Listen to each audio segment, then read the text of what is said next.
विनायक जी, मेरी रिक्वेस्ट है, please stop supporting झनक।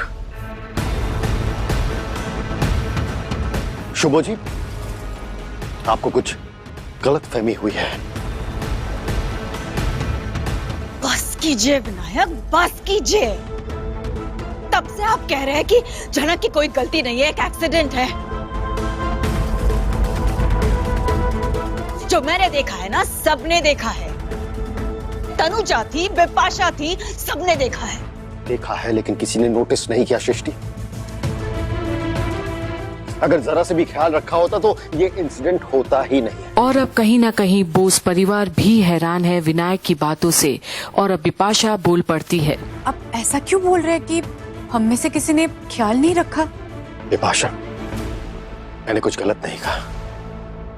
मैं भी उस वक्त वहीं पर था ना, और मेरे हिसाब से ये एक्सीडेंट हुआ है। और विनायक की ये बात सुनकर अब सभी को गुस्सा भी आता है और हैरान भी हैं कि ये क्या बोल रहे हैं विनायक अंकल, और वो भी झनक की साइड लेकर। पर अब अगर झनक ने ये सब किया है तो फिर उसका मोटिव क्या है? मोटिव? आप पूछ रहे झनक का मोटिव क्या है? हाँ, मोटिव क्लियर है। वो अर्शी को रास्ते से हटाना चाहती है ताकि वो अनिरुद्ध को अपने जाल में फंसा सके, हमेशा हमेशा के लिए।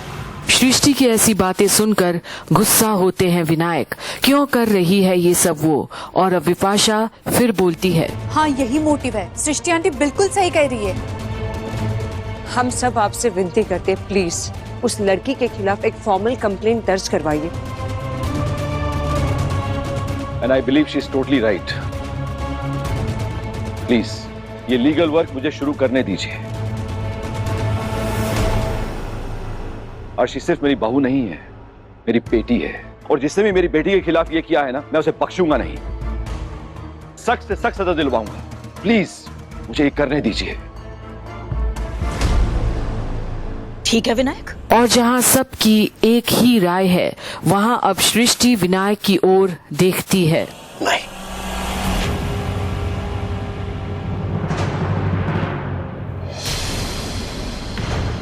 मुझे इस अपने घिनौने खेल में शामिल मत करो सृष्टि, प्लीज। और सृष्टि की तो होश ही उड़ जाती है। विनायक ने इसे घिनौना खेल जो बता दिया है, और ये खेल नहीं है विनायक, जो हुआ है सबने देखा है। और अगर मैं गलत होती ना, तो ये सब लोग मेरा साथ क्यों देते हैं? और जहां सृष्टि कोशिश करती है सबको अपने प्लान में शामिल करना, वहीं अब विनायक नहीं मानता। और सृष्टि अब करे भी तो क्या। और अब सृष्टि को याद आता है अनी। एनीवे शुभो जी, अनिरुद्ध कहाँ है? जब से ये इंसिडेंट हुआ है सृष्टि जी, वो बर्न वार्ड के बाहर ही बैठा है। वहां से हिलने को तैयार नहीं है। अर्शी से मिलने के लिए बेचैन है, पर डॉक्टर्स अंदर जाने के लिए अलाउ नहीं कर रहे हैं। उनका कहना है कि जो बर्न विक्टिम्स होते हैं वो बहुत सेंसिटिव होते हैं,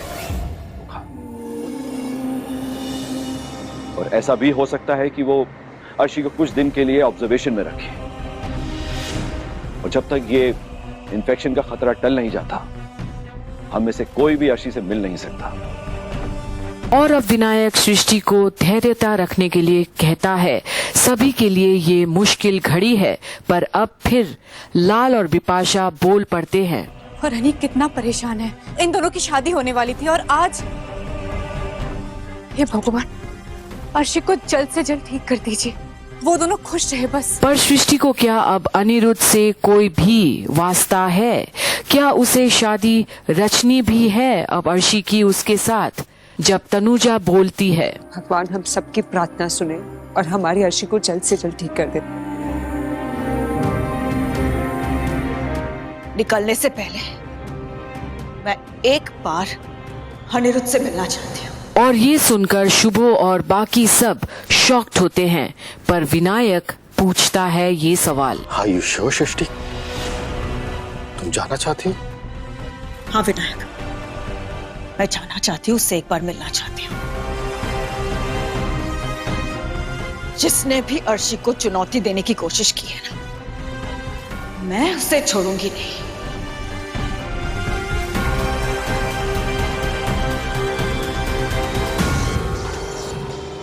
मैं उसे बर्बाद करके रखूंगी।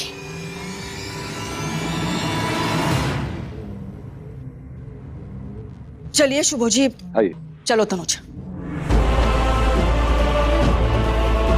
और अब सब जाते हैं सृष्टि के साथ, पर विनायक खड़ा है अकेले अपने ही सोच में डूबा हुआ। झनक गलत नहीं है सृष्टि, जो हुआ वो बस एक एक्सीडेंट था और अब तुम बस अपनी भड़ास निकाल रही हो।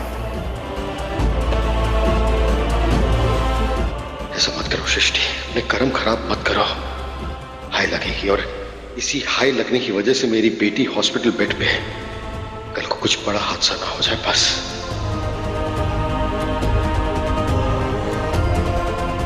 हे भगवान, अगर सृष्टि कुछ गलत कर रही है तो मेरी बच्ची की रक्षा करना, किसी को उसकी हाय ना लगे।